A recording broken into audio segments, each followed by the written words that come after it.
Welcome to the Black Figures in Sport panel. My name is Nathaniel Johnson, and I am a fourth-year sport media student at Ryerson University in Toronto. I will be your host and moderator throughout this panel. Black people have been instrumental in the growth and development of the sports industry in its entirety.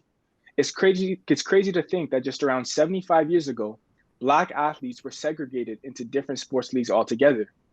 Since the color barrier in sports was broken in 1947 by the great Jackie Robinson, a lot has changed. The number of monumental Black athletes that have emerged are countless. Athletes such as Muhammad Ali, Debbie Thomas, Michael Jordan, Sabrina Williams, LeBron James, and the list goes on, have all impacted the very construct of what an athlete should be. A lot of these prominent athletes have even overcome the realms of sports and changed culture as a whole. Muhammad Ali showed us how, despite risking your entire career, how important it is to speak up for what you believe in. Michael Jordan completely shaped the way in which the fashion and sneaker culture is to this day. Sabrina Williams showed us that a Black woman who grew up in Compton can overcome any obstacle. This is why Black people are so important to the sports industry as a whole. Though Black figures in sports have come a long way, there are still many obstacles that need to be addressed and discussed. And with this being said, I present to you the Black Figures in Sport panel. Today, I have the privilege of speaking to two valued guests who are Black and who are in the sports industry currently. Marcia Gay Knight, who is a partnership marketing manager with CBC Sports in the Olympics, founder of Black in Sport Business, and a professor at George Brown College. And Brian Richardson Jr., who is currently the Director of Diversity, Equity, and Inclusion for the Indianapolis Colts. Throughout this panel, we will be discussing topics such as racial bias in the realm of sports, athlete activism, Black representation within the industry, as well as steps that can be taken in order to change some of these issues. So without further ado, let me introduce to you both Marcia Gay Knight and Brian Richardson Jr. So I'll start with Marcia. Tell us a bit about your background, your role in the sport industry, and what these roles entail, as well as your story of how you got into the sport industry. And then we'll move on to Brian. Sure. Thank you, Nathaniel. Great intro, by the way. So as he said, my name is Marcia Gay Knight. I am a partnership marketing manager at CBC Sports and Olympics. I'm originally from Jamaica. I was a full scholarship athlete to the University of Mary in North Dakota. So I was there for 5 years and I graduated into Toronto, wanting to pursue a career in sports and not quite sure how to do it here because navigating in Canada in the sport world and navigating in the US are very different places to navigate. So I started enrolled at the George Brown Sport and Event Marketing Program, learn a bit more about the fundamentals of sport and business, and then started navigating my career from that point on. I worked in the industry for 6 years without getting a full-time job. So I worked from agency to agency, just trying to acquire that experience. And then eventually got a position at Rogers Communications working in the sponsorship space there. I managed to jump from the client side to the league. So I worked for the NHL, where everything kind of took a turn. Not for the best for me, but in reflection, it was the best for me now. So after working in that very unpleasant work environment in the league, I left Canada altogether because I was considering giving up sports altogether. And I pursued a master's in Olympic studies in Greece. So that's kind of where everything kind of shifted for me in terms of wanting to be in an inclusive and tolerant space in terms of being a Black woman. So when I returned from Europe, I finished my thesis and then got the courage to start looking for sport jobs again in the industry. And that's where I landed at CBC Sports and Olympics. So for me, it's been 10 years in the making. It hasn't been an easy journey in some aspects, but at the end of the day, I ended up where I needed to be. And granted, now I can reflect on all my stumbles and realize that it was for a purpose. But at the time, it wasn't a fun experience. But I'm grateful for where I am and the fact that I'm able to start BSB, which is my Black in Sport business organization, to help young Black professionals who are coming into the space not have the same struggles that I had. I'm really just trying to create a community of Black professionals to uplift each other and support each other to ensure that nobody else has to endure what I have endured for the past 10 years in the space. Awesome, Brian. Marcia, it's a pleasure to meet you and an honor to serve on this panel discussion. Thank you for you all reaching out. My name is Brian Richardson Jr. I am originally born and raised in Saginaw, Michigan. My professional career, how I've made it to this point in life, I would say that's a bit unorthodox and unscripted in nature, that I didn't take the traditional route. I'm a former college athlete, so I played Division II football down at Culver Stockton College. Have my master's degree in kinesiology with an emphasis on sport and exercise behavior and a concentration on sports psychology. Pairing that with my lived experiences of being a Division II football player that had the aspirations of making it to the league, of going to the Senior Bowl, talking with some Canadian League scouts, but then wanting something a little bit more, with a little more security as well, and being fortunate enough to have a great coach that had a mindset of the players that I'm going to recruit are going to be high quality, high character people. So I'm producing not only great athletes, but great fathers, great role models, great brothers, great husbands, great men in the community.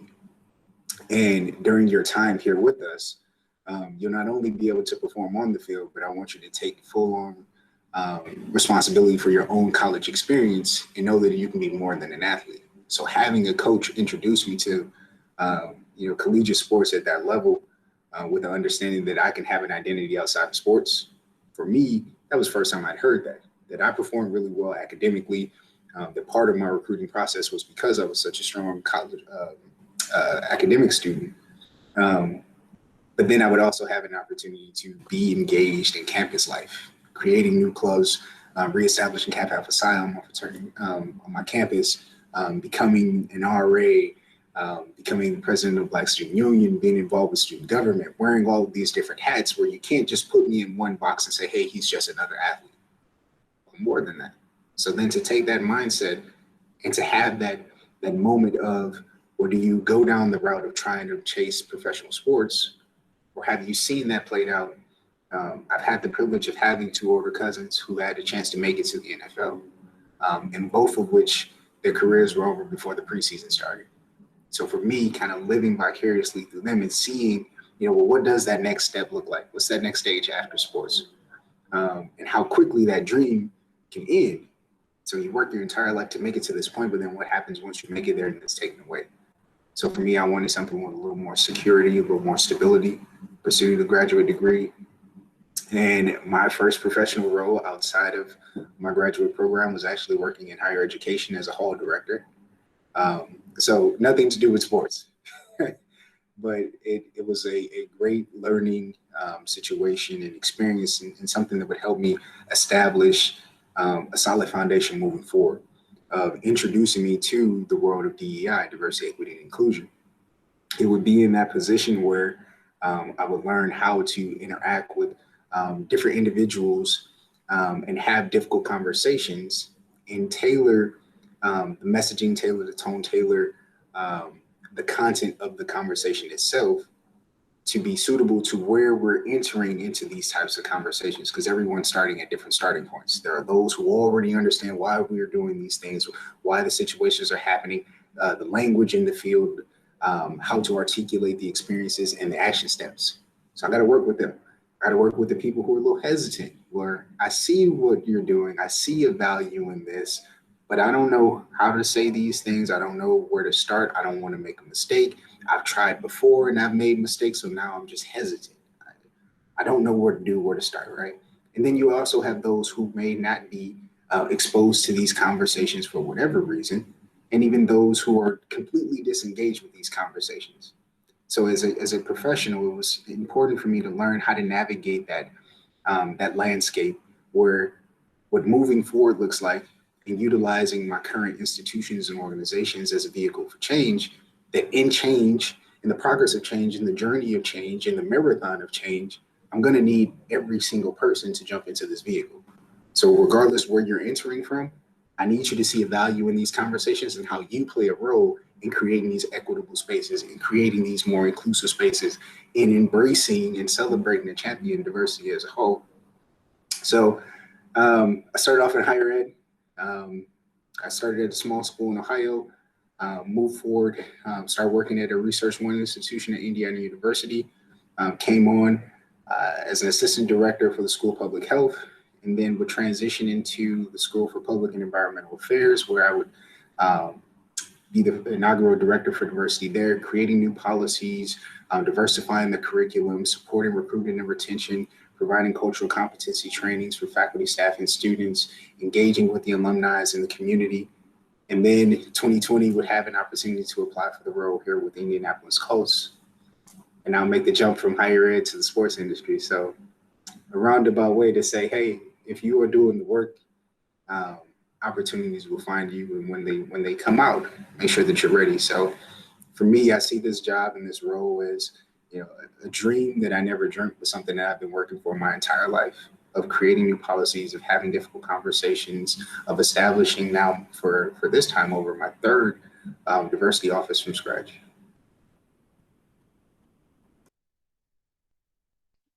Awesome. I really appreciate both your introductions. Both of you have have really embodied what it is to be a Black person in the sport industry, and so I'm really excited to get into some of these issues. First and foremost, one of the issues I want to discuss are racial bias in the realm of sports. We know racism is prevalent. That's no surprise to anyone. However, in sports, it's something that may be brushed over. And so this is where I really wanted to get your take on racism in sports, and where we see this and what does it look like. So any of you can kind of take a stab at this, but yeah. Thanks, Brian. I think when it comes to racism in sport, we have to remember two things: that sport doesn't exist in a vacuum, right? Sports exist in our society. And if our society has racism, then there will obviously be spillover into all aspects of society, including sport. And unfortunately, when it comes to the realm of sport, there's a visual division in terms of what people's expectations of Black athletes and Black professionals are. There are a lot of stereotypical, like, okay, cool, so all the players are on the field, on the courts, and then when you look in the front offices, there's limited representation in those spaces. So the thing about it, what people need to understand is, and I've been preaching this for a very long time, so forgive me on my soapbox for a second, but sport has the ability to be the example that the world needs to see. In terms of, we know what the power of sport. We've all worked in this space. We understand it. Brian, you're an athlete, you get it. You know what sport can do in terms of unification tool. And sport, in terms of a organization, in terms of the business side, has to take that responsibility to be like, listen, we understand that these inequities happen in our society. We have a chance now to reflect how great diversity, equity, and inclusion can be in real world. And we're going to use that to be a light to everybody else to show you how it's going to happen. Having athletes, and when we're going from a D&I perspective, but having women paid less, having female athletes having less representation in the media spaces, these are all systematic things that come down from how society dictates. So I feel that sport has the ability to change those narratives and change the way that society has been happening in terms of having these athletes go through these things. It's sad that you can be an athlete, you can win a championship, and you can roll out of the stadium and get pulled over and get killed. It doesn't absolve you from the reality of what you face.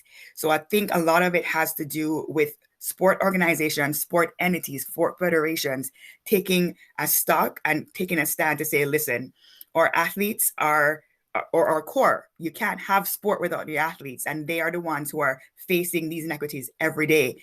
What are we doing to change that for them? What are we doing to move the needle? And I think sport has the ability to do that. And I am hoping, in light of what's happened last year, that now we can start making that turn and sport can take the charge in changing that narrative in terms of systematic issues that happen out in our society and how it reflects in the sport world. I think we can go home now. Marsha, that was amazing. If I could add anything to that, I would just say, to echo your sentiments, I think what we're seeing in sports is we're seeing that it's a microcosm of the rest of society, that the things that happen within the world, they have impacts and implications on people even within the sports industry. I think the other piece with that is that when you have a person who has a more high profile following or platform, that you now have this opportunity to enlighten people on things that may also impact them that they don't necessarily would attribute to them. So you would think, oh, this celebrity, this athlete, they wouldn't have to experience these things. Why are they speaking about it? Well, we have to understand how intersectional our identities are. They are members of specific communities. So when things happen in these communities, you can't separate, oh, well, but that's them, or they're the good ones. They also are impacted by this. And I think the more and more that we're looking at society, we're seeing that regardless how much education you have, regardless of your position, regardless of your years of experience, regardless of your socioeconomic status, you too can be a victim to these different isms, whether it's racism, whether it's sexism, homophobia, xenophobia. You're going to be impacted by those things. And I think it's easier for us to say, oh, well, they've reached this certain level, so now they're removed or separated from. They can't possibly experience these things, when in fact, what I see is what I see.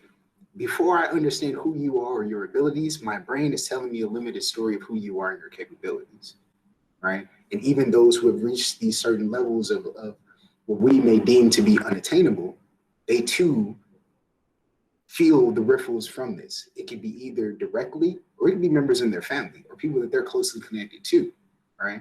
And now what we're seeing is that everybody at this day and age has a platform. With social media, everybody can comment on anything. So why is it any different for now these people who have even more attention and more focus on them to share, hey, here's my experience too? Because what I think what happens in that moment is now we can humanize it. Well, I hold you in this certain regard. I didn't know that you had to experience this, or I didn't know that this caused harm to you. So now if you're invested in it, then now I care a little bit more. Now I want to do a little more research as to why this is an issue and why this entire community is impacted by this. And for the first time, I could be hearing it when it comes from the mouth of one of our athletes, or when it comes from an ally to the space, right? A person who isn't directly connected to it, but speaking on behalf to the rest of the majority to say, hey, here's why we all should care about something like this. Most definitely. I also think it also starts at a grassroots level, in terms of kind of showing people that, these stereotypes aren't right. I know I have a personal story. I had the privilege of 4 years ago going to a Toronto Maple Leafs game for the first time, and with my girlfriend. And the thing with Leafs tickets, anyone knows who's in Canada, those tickets are really hard to get. And I had been to hockey games before because that's my dad's favorite sport. But I remember buying a jersey. I don't even remember who the player was. But I remember coming back from the game with my girlfriend, and we had to take the subway to get home. And somebody called out to me and they said, oh, shouldn't that person on the back of your jersey be DeRozan, who at that time was a Black player for the Toronto Raptors? And I'll be quite honest, at that time I kind of just laughed it off as kind of, oh, whatever, like this is a joke. But to me, thinking back at that and reflecting on it, it's a reflection of racial stereotypes of, oh, he's Black, he should be playing basketball, or he should have somebody on the back of his jersey that is playing basketball. And though at that time it didn't really bother me, reflecting on it, I really realized how those stereotypes are being reflected in society, and how, something as small as that, like people don't really take that in as something that's racially motivated, but it is. And so starting off at a grassroots level and really telling people and informing people and educating people as to different words to say, the proper language is really important into combating racial stereotypes in sports and in society in general. There's so much to unpack there, but we don't think we have the whole half an hour to do that, because there's so many things. But what I will say about your experience, Nathan, is that I'm sorry you experienced that, but I'm happy you experienced that, because as a person who is going to go through the sport world, those are the examples of the mindsets you want to change, right? He's basically saying to you, he's limiting your capabilities and your understanding based on looking at you.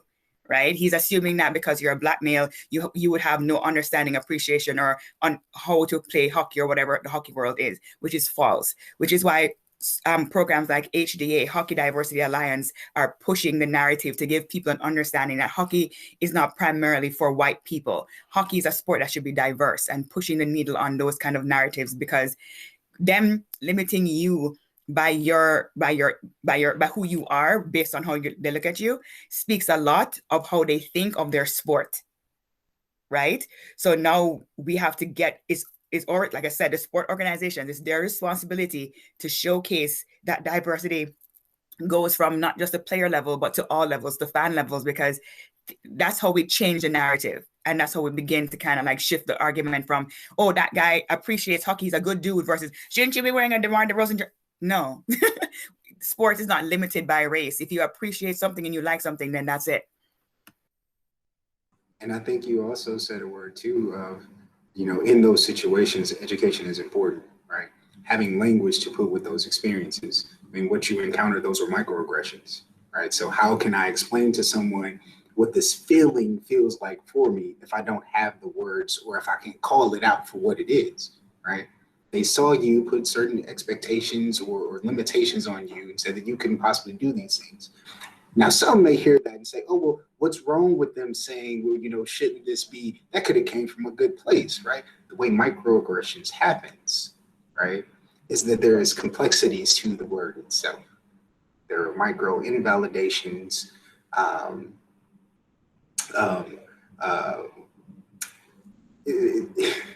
am I going? So there's complexities.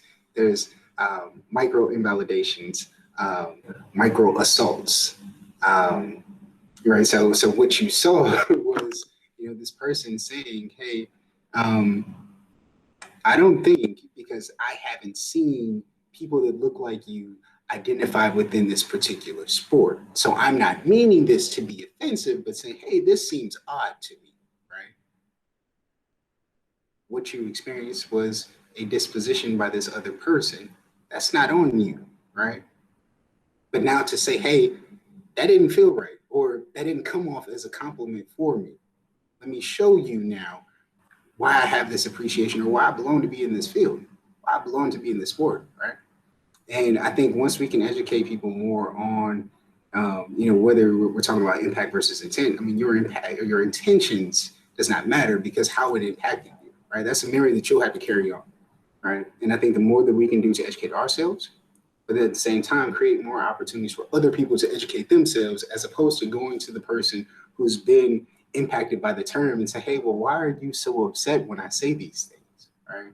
And we've seen different examples of that, of explaining about a person's hair, explaining about a person's appearance, right? Go learn for yourself. I shouldn't have to tell you. But I'm sorry, as Marcia said, I'm sorry that you had to experience that, but I'm glad that you have, because now you know what you're stepping into, the field that you'll, the types of experiences that you'll have walking into that type of environment, so you're not fooled moving forward. Most definitely, and I appreciate both of your insight. I feel as though like it is very insightful, and just hearing that, it makes you feel better about the situation. It also, gives a different perspective on that situation.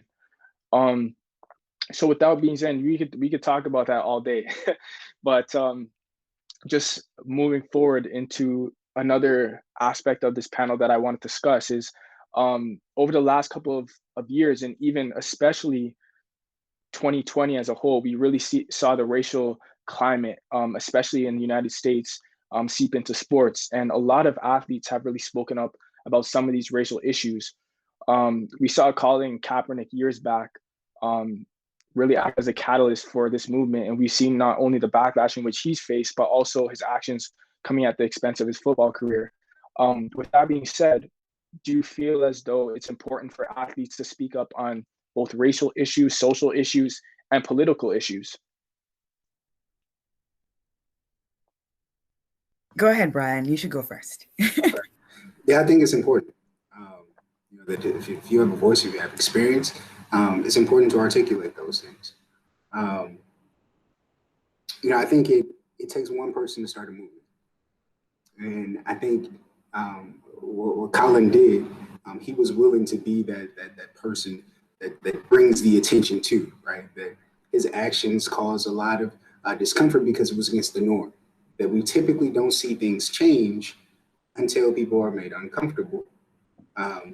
Right. So when you bring the awareness to what's going against the norm, where the norm has been happening, and then you have this one person that's brave enough to say, hey, something doesn't feel right.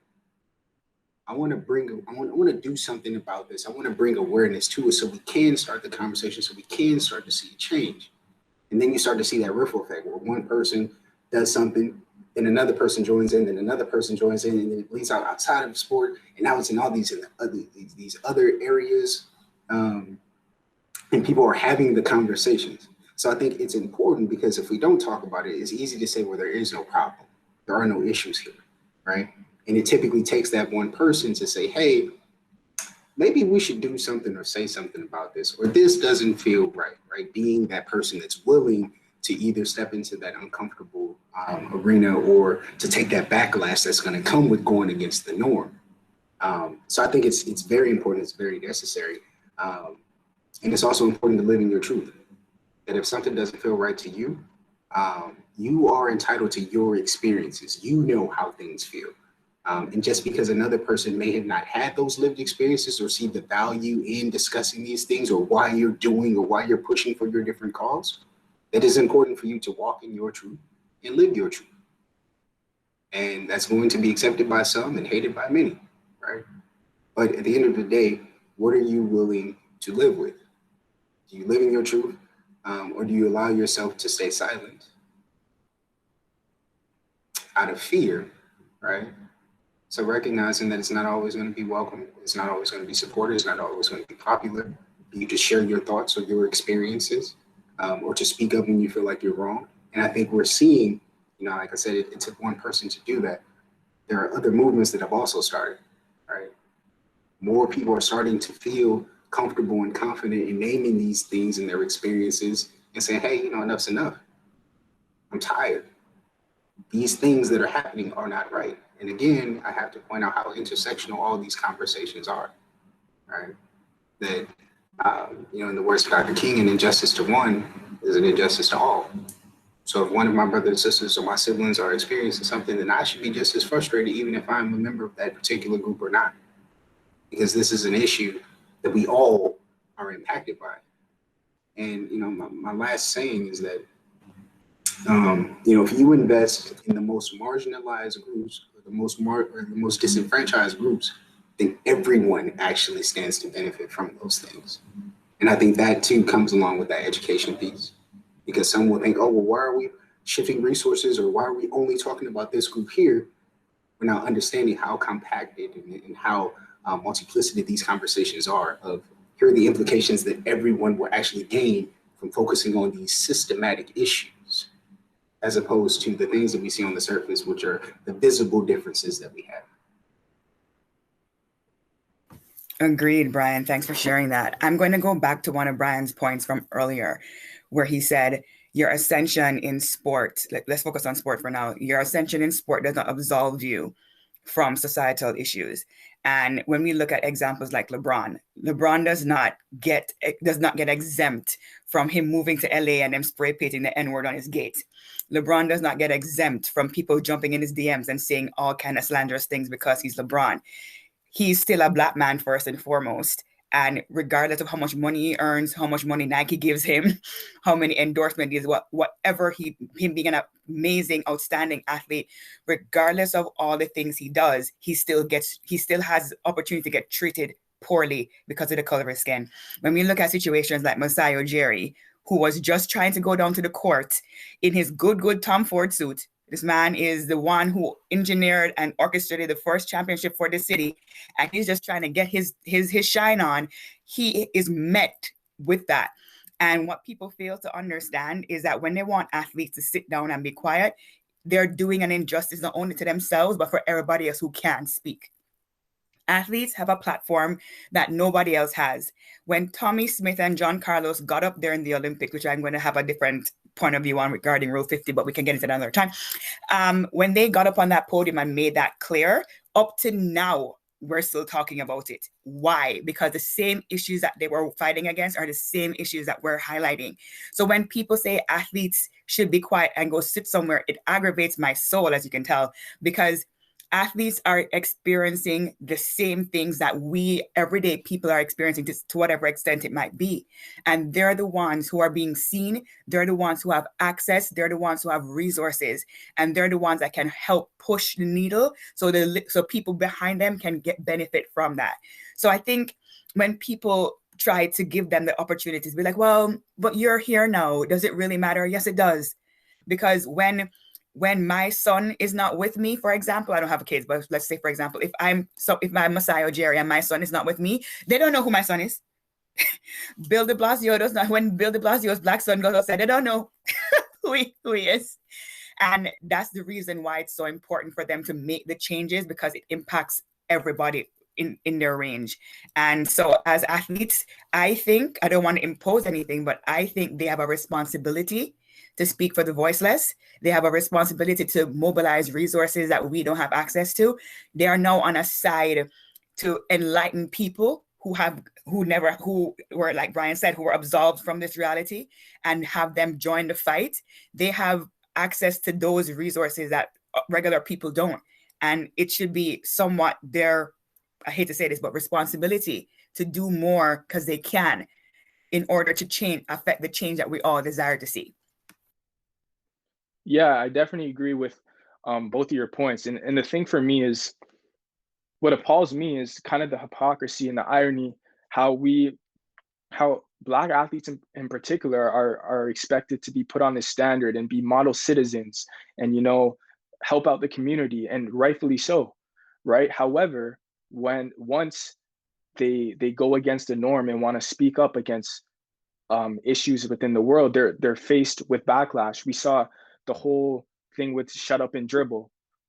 So all these athletes are asked to do so much in terms of giving back to the community, but once they speak out on something that people might not agree on, that's when they're faced with that backlash. And that's where I see the hypocrisy and the irony, quite frank, because it really makes no sense to me.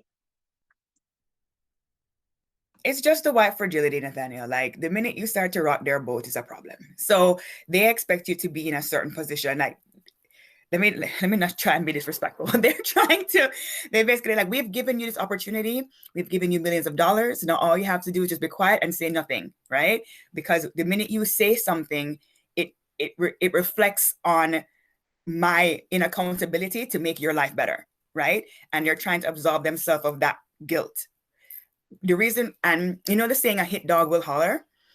If what I'm saying offends you, then that's a problem. If I am saying that Black Lives Matter, then that's a problem. If I'm saying that me and people coming behind me are being unjustly persecuted and that bothers you, that's a problem. Because these are human rights things that should not be offensive to anybody who believes what I believe. So the fact that you don't side with me, that's not, the problem is not with me, because I'm saying things that are right. And I'm saying things that are just. The problem is with you, because you disagree with that. And that fundamentally should not be something I take on. That should be a problem that you resolve within yourself as to why you feel that I should not be treated as equally as you are or anybody else thereafter. So I have so many thoughts on these things, but I want to let Brian speak as well before I get all excited about it.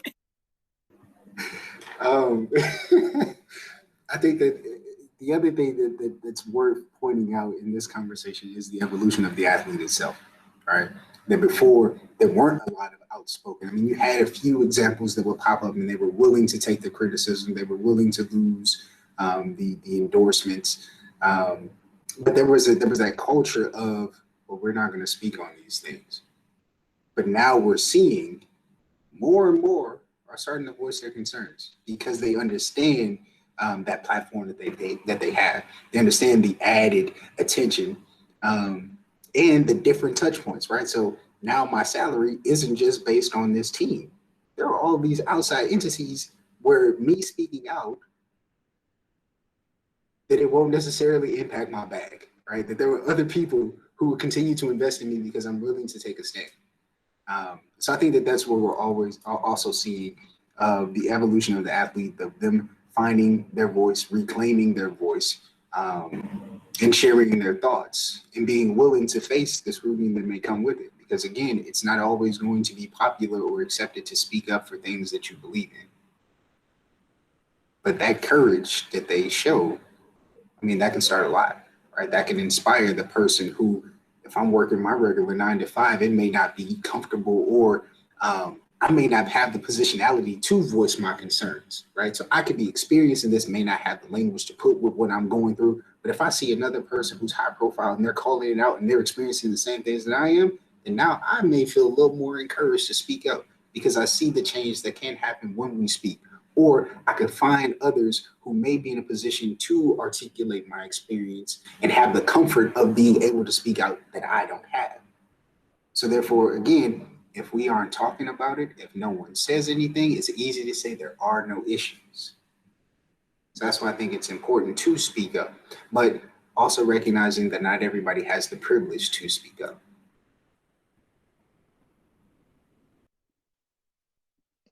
Most definitely. And I agree completely. I guess moving on, and Marcia, you talked about this earlier. This is something I'm really passionate about, and something that I really wanted to get your opinions on, is Black representation in sports. One of the major issues, in my opinion, is Black representation in positions of power within sports. A trend that I've noticed is that in major sports leagues across North America, especially like the NFL and the NBA, majority of these athletes are Black athletes. However, this is not reflected in head office, in ownership, in coaching per se. So how do we address this issue and kind of give light on this issue? Yeah, I'm passionate about that too, Nathaniel. So I get where you're coming from. Everybody's like, you're just passionate about everything, you know? So a couple weeks ago, I was planning a BSB event and I needed to find Black women leaders in sport business. That was very difficult. And in Canada, I didn't go to the States. In Canada, I could find 4 or 5, right? And that gave me cause for pause, because I'm like, wait a minute, what's happening here? And then when you took a deeper dive, you realize that when there's a drop off, right? So you can find Black professionals in coordinator roles in certain aspects, but once we start to get into the world of senior manager, director, VP, it starts to just dwindle down to a very thin line. And that is something that has to be addressed. Because you can't expect to understand point of views that you don't have represented. You can't expect to move forward as an organization. As Brian said before, there's power in diversity. There's benefits in diversity, but you want to be diverse, but you don't have a diverse voice, or you don't have diverse voices in the decision-making rooms. It's something that's very concerning. And it's something that I think needs to be addressed. CBC did a piece, don't mean to plug CBC, but CBC did a piece where they highlighted that board members across Canadian national and provincial sport organizations, white. And so they had to bring that to light. And they're like, so these are athletes who are coming through, who are trying to get into the high performance spaces, and the athletes are great and they're there. But when you look at the management and the execution, it's a problem. This is why we need to, first of all, recognize that this is an issue, get the data to support, because I know a lot of people like to think that this is hocus pocus. So I love to rely on the data to reflect these findings, because it's important for us to actually see what's there and what's not there. And being able to have Black female voices, diverse voices at the table, not only diverse in appearance, but diversity in thought. It can move organizations in different directions. It can give you different insights. It can give you a different understanding of how to appeal to fans in an authentic way. It gives you so much more. And so I don't understand why, because Canada, I can speak from a Canadian perspective, Canada has benefited from having this elitist board and senior level kind of organized structure in terms of only select few can attain this. But what have they done to improve sport across the board for everybody, right? Sport is not meant for you. And if you do sport to think you're going to benefit yourself, that's your first mistake. Sport is meant to benefit everyone. And sport, like I said earlier, sport has the opportunity to turn the dial and be that beacon of light for a lot of people.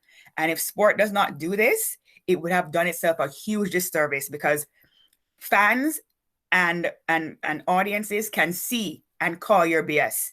And they know they're going to shift their dollars and going to shift their attention into spaces that serve what they serve. And if you're not going to include people and bring people to the table to help you to move that needle, you're doing yourself a great disservice. And 10 years from now, you'll feel it.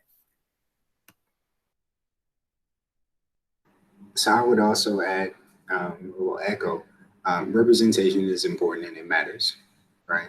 And it matters not only for people of color, but it also applies to people from the majority. So to go back to your example, Nathaniel, with that jersey reference, if the norm within the sport was to see more diversity represented, and a comment like that wouldn't have been the first thought of, oh, I've never seen that, right? Because not only is representation important for you as a person of color, but it also would have been something that wouldn't be as taboo for this person to understand, well, how could a person of color wear a jersey of someone who isn't even of their same ethnicity or race or gender or what have you? That we break away from these things because now we make the unseen seen, we make the taboo topics less taboo, because now they're part of our consciousness. They're things that we can see and understand, right?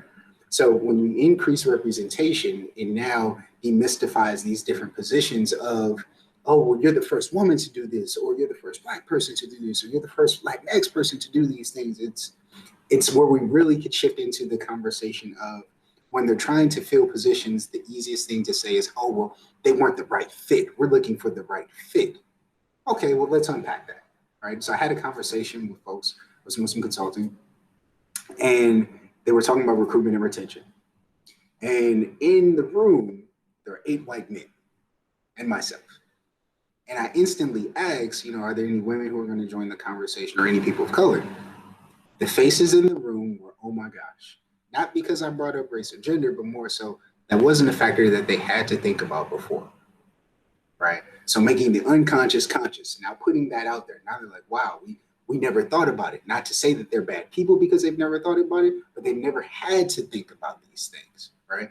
So now that they're faced with it, now you make that conscious decision of, well, we don't care, or maybe we should do something about this, right?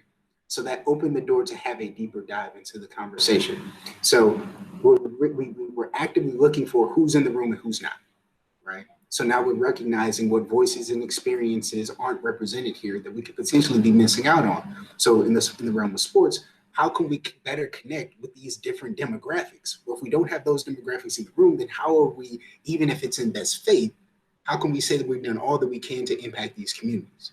That's the first piece. The second piece is, as we talk about fit, how are we actually defining fit?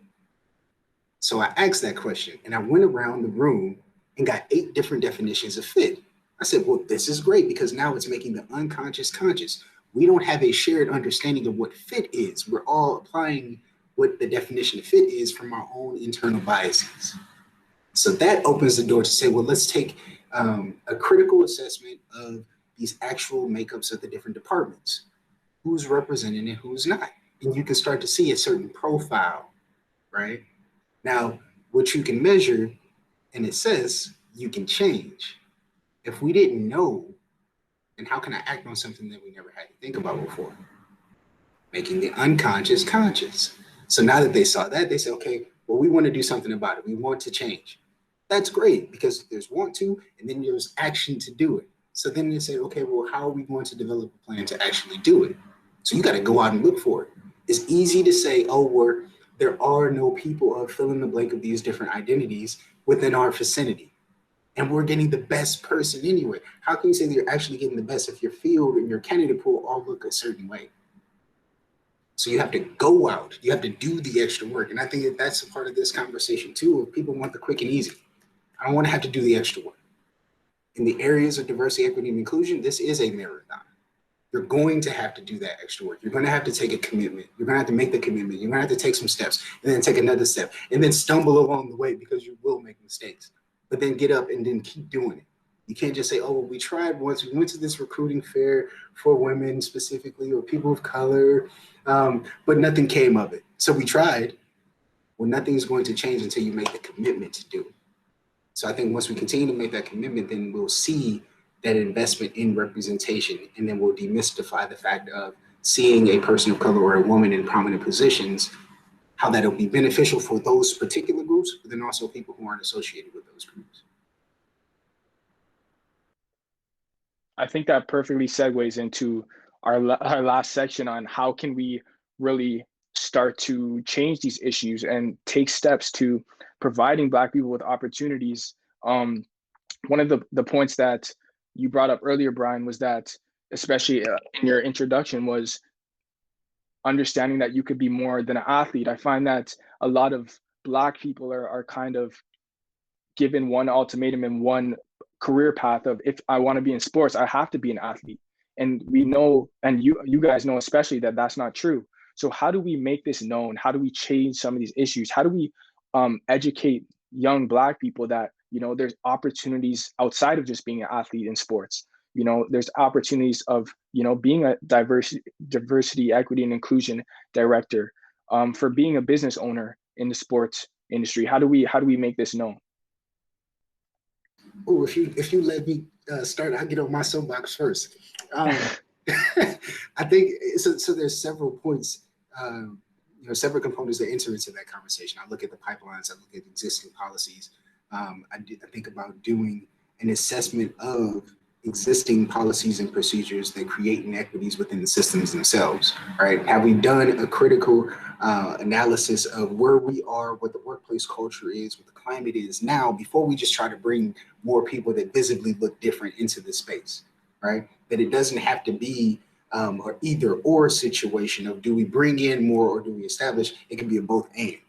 That while we go out and make the commitments to bring in more visible diversity, we're also creating equitable spaces and revising existing policies that create those inequities. So when they come, will they have spaces that are built out for them, that if I have a situation where I recognize that I am already a member of the out group, right? So where my identities don't visibly or unintentionally or unintentionally align with members of the in group. So that could be members of a certain race or a certain gender or a certain religion or political affiliation. However that in group is constructed, if I find myself on the outside, then who do I go to when I don't feel like I'm a part of this bigger thing that we're working towards? Or when I have an experience that's going to be specific to my identities that may be overlooked or that other people may be aware that I'm impacted by, who do I take those situations to? If we don't have space or processes for that, then now we can talk about creating that. If we don't have built-in spaces where people can recharge and get connected and get outside of our different silos that we're in, right? When I find that other Black person is work, like, hey, you here too? What's your experience like? Because those things organically happen, right? And it's not to say that by creating these spaces that is creating division. It's more so my experience is going to be different here. And my employer recognizes that. And it gave me the opportunity to self-select into that space, as opposed to, well, all of our Black employees are all enrolled in our Black ERGs. Not every Black person will need that. So stepping away from this monolithic thinking that everybody that fits in this particular box will all need these particular things. My approach is my I statement. My approach is always create this buffet model, right? Here's everything that we have, and allow the individuals to find the space that they need. And that can be related to race, that can be related to gender or expression, religion, being a newer professional or a seasoned professional, right? Finding the space that you need to get your recharge, right? Finding your community that you need to get that recharge. So I think it looks at doing those critical assessments of how are we doing the work now? How are we preparing the space? Commitments have we made to go out and seek those individuals who are qualified to be in these positions, right? And then it also starts when we're young, right? Showing these younger generations, the younger students, the younger individuals, members of different populations, that you can be more than what your situation is, right? And this is something I touch on in my TED Talk that you alluded to, Nathaniel. It's helping a child see that they can do more than what their current circumstances are. I'm a kid from Saginaw, Michigan, who came from a single parent household. I knew nothing of being involved in the NFL outside of a coach and a football player. I didn't see those things. I didn't know about them. So now how can I aspire to be something that I've never seen before, that I've never saw people that look like me do, and I don't even know exists? The exposure to that could have catapulted me even further than where I am to this day, right? But being in those positions, you're also hyper aware of the different labels that come with those different associations, right? So I think there's an importance for an investment in the education, to investment in more mentorship opportunities, right? Just because you see a tall kid doesn't mean that they have to specifically play sports. Also tell them they can be that doctor or that lawyer, right? So planting seeds to say that, hey, you can do more than your circumstances. My parents didn't go to school. You can if you choose to, right? But there's all these other opportunities. You don't have to go down a specific path. And the worst thing that we can do as adults is telling the kid, hey, you know, your parents had this type of circumstance, so that's probably what's going to happen to you. Or you're a member of this particular population or demographic. Here's what people that look like that do. Allow them to dream and then help them manifest those dreams, right? That if you want to be that ball player, that's great. Now, let me tell you everything that it takes to be that ball player, right? The dedication, the time, the crafting of your craft that you have to do. It's more than just picking up the ball and playing, right? And if you want longevity in it, let me also tell you about these other opportunities, right? So ownership, working in IT, doing all these other things that are associated with sports that may go unseen and unheard. So just a few thoughts. I love it. Two things. I find that the sport industry is something like a best kept secret for a lot of people.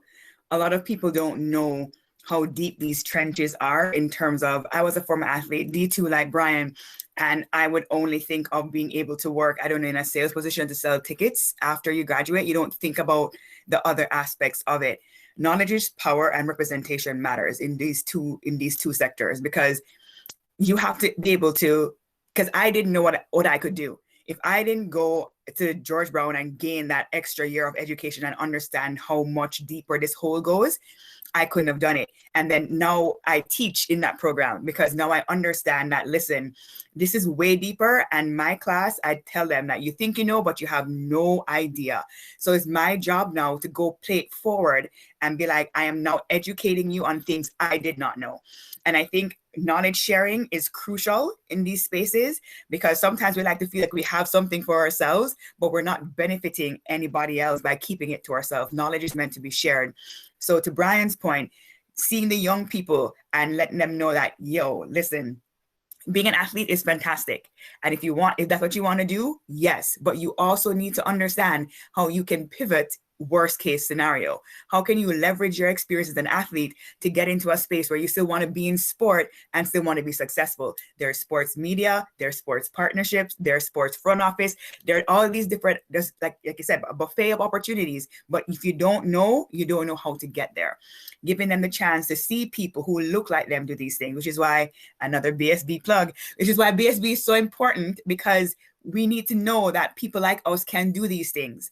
There are VPs, there are CROs, there are all these different people in sport who have now ascended to these positions, and they need to let us know that we can do that too. There are high school kids who, due to lack of resources or opportunities, don't know that this world even exists. And it's for us to be able to go back and share the good news that, hey guys, you don't have to be a lawyer, doctor, engineer. There are other opportunities, because I'm Caribbean and my parents were like devastated when I did not pursue the pre-law degree, because in their mind, there are only three options. You're going to be a lawyer, a doctor, an engineer, or a disgrace to your family. So now, now that I'm working in the sports space and I've made this path, now they're proud of me. But at the time, they're like, what are you doing? And I had to literally go through all these things, but I had no one to guide me.